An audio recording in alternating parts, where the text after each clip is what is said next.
Bem-vindo à Vida Feita em Palavras. Eu sou o Fábio e esse vai ser o quarto vídeo da série As 6 Lições de Ludwig von Mises. Hoje a gente vai ver a terceira lição, que é o intervencionismo.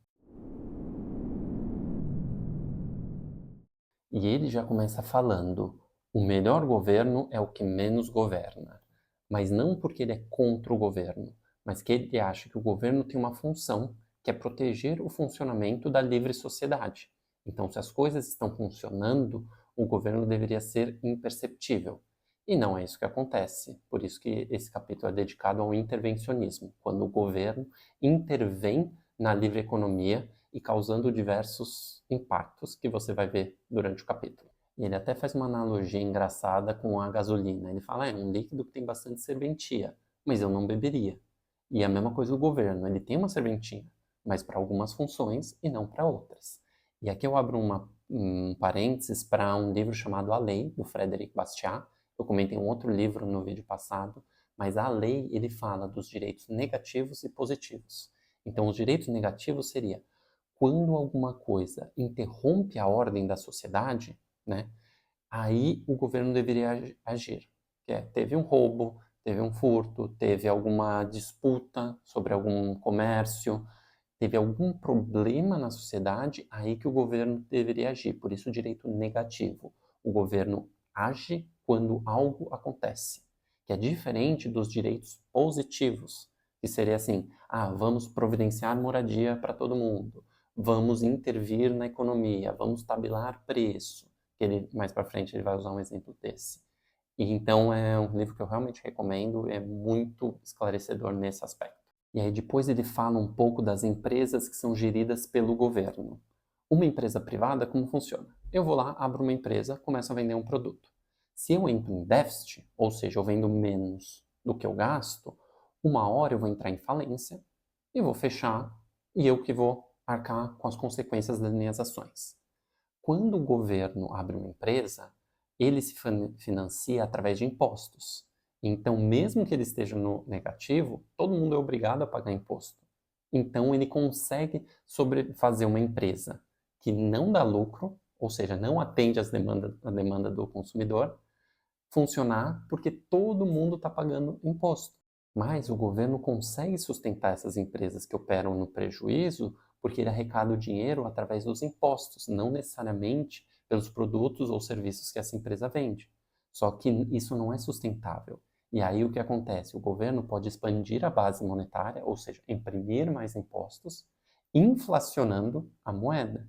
E por isso que dá origem à inflação, que é a corrosão do poder de compra da moeda.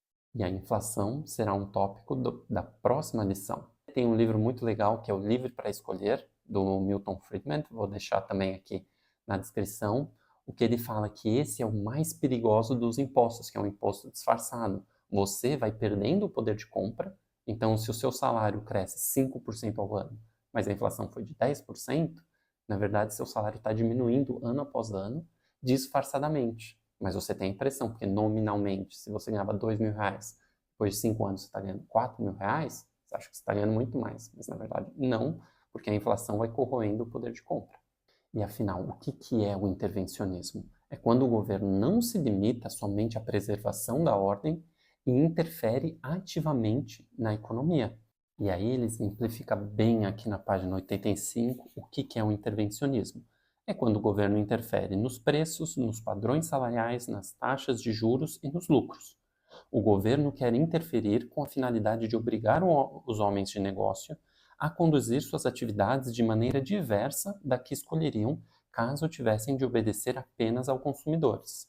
Assim, todas as medidas de intervencionismo governamental têm por objetivo restringir a supremacia do consumidor.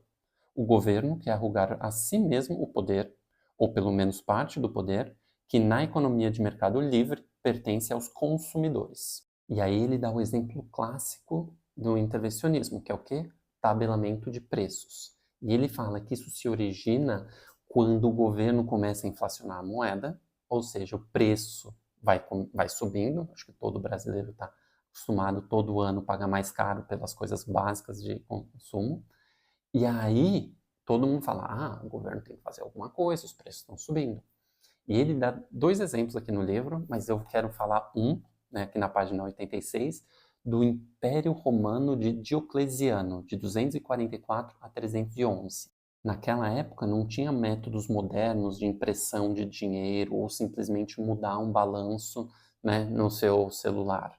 Naquela época, o que eles faziam? Eles usavam uma moeda de ouro. Só que aí eles misturavam outras ligas mais baratas, pratas, bronze, para diluir o ouro. Então eles iam inflacionando. E aí o que foi acontecendo? Com o tempo, o pessoal ia aumentando os preços, porque sabiam que aquela moeda não era de ouro de verdade, porque tinham embutido lá no meio outros materiais. E aí criaram uma lei, falou, opa, peraí, não pode mais aumentar o preço. E aí começaram a tabelar o preço. E aí era pena capital. Ele comenta aqui na página 87. A morte não lhes parecia uma punição demasiado severa para quem ousasse cobrar preços mais elevados que os estipulados. Conseguiram impor o controle de preços, mas foram incapazes de preservar a sociedade. A consequência foi a desintegração do Império Romano e do sistema da divisão do trabalho.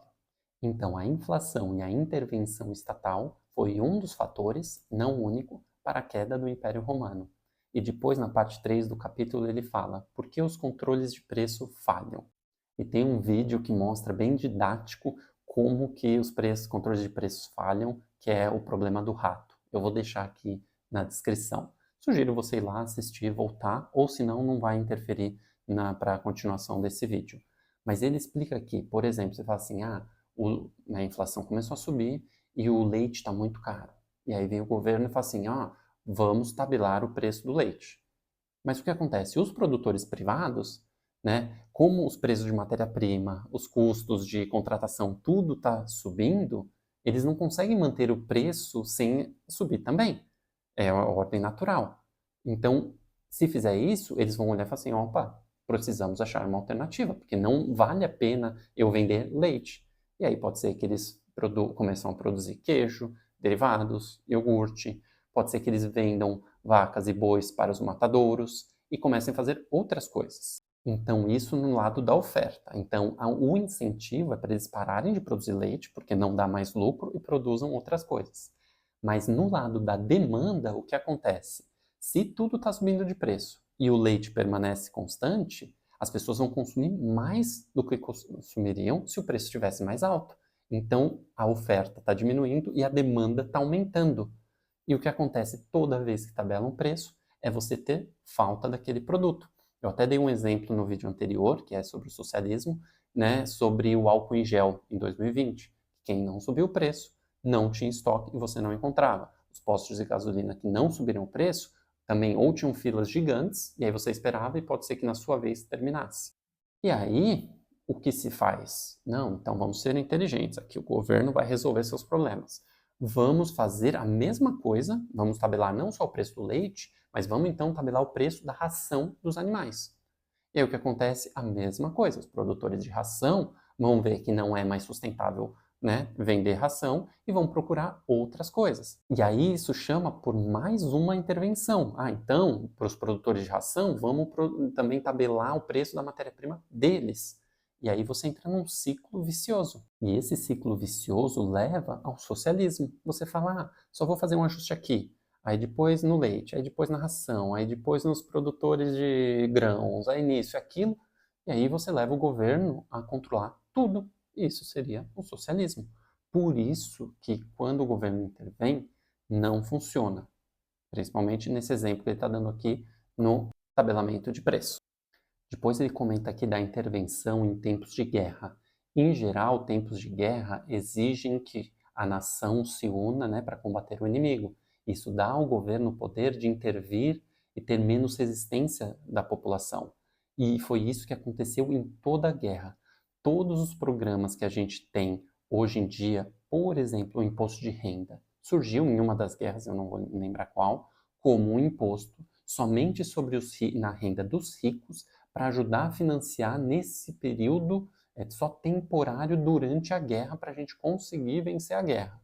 E como toda intervenção do governo temporária, sempre fica e quem paga é o povo. E logo depois ele comenta do controle de aluguéis. E esse eu achei bem interessante, porque ele usa o exemplo da Alemanha e da Inglaterra, né, no pós-guerra, mas eu morei em Berlim e lá tem um controle muito forte no preço de aluguel. E o que acontece? Você, sempre que você controla o preço, como eu falei, gera escassez, porque você diminui a oferta e aumenta a demanda, porque é muito barato, né, porque foi tabelado, e muita gente não quer mais alugar porque não vale a pena. Então, o que acontecia? A gente não encontrava apartamento para alugar.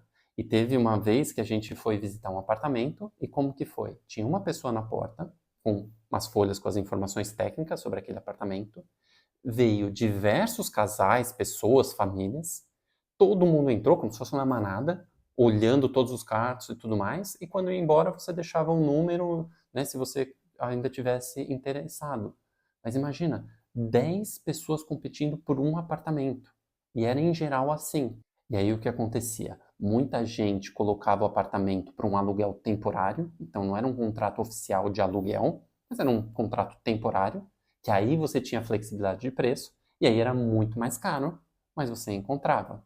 E aí ele comenta aqui, né, na década de 1920, em Viena, né, como exemplo, assim, a quantia que um locador recebia por um apartamento de dimensões médias, submetido ao controle de aluguel, não excedia o dobro do preço de uma passagem de bonde, sistema de transporte pertencente à municipalidade.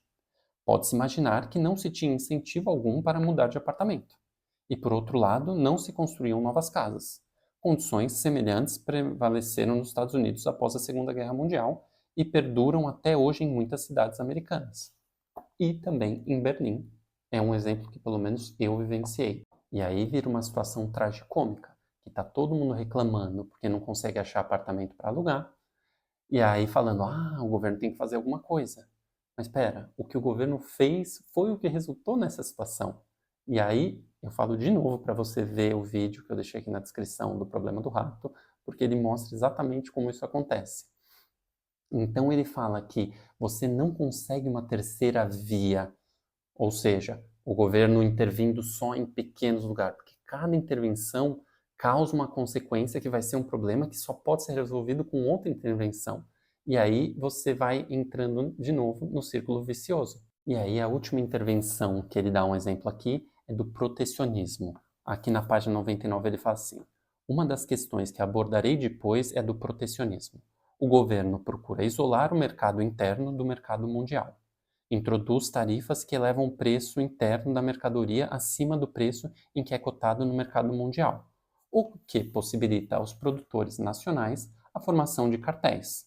Logo em seguida, o mesmo governo investe contra os cartéis, declarando: nessas condições, uma legislação anticartel é necessária. E ele fala que o grande problema é a mentalidade das pessoas, que vê qualquer problema ou alguma coisa que é desagradável e já fala: olha isso daqui, olha o preço do leite, o governo tem que fazer alguma coisa sobre isso.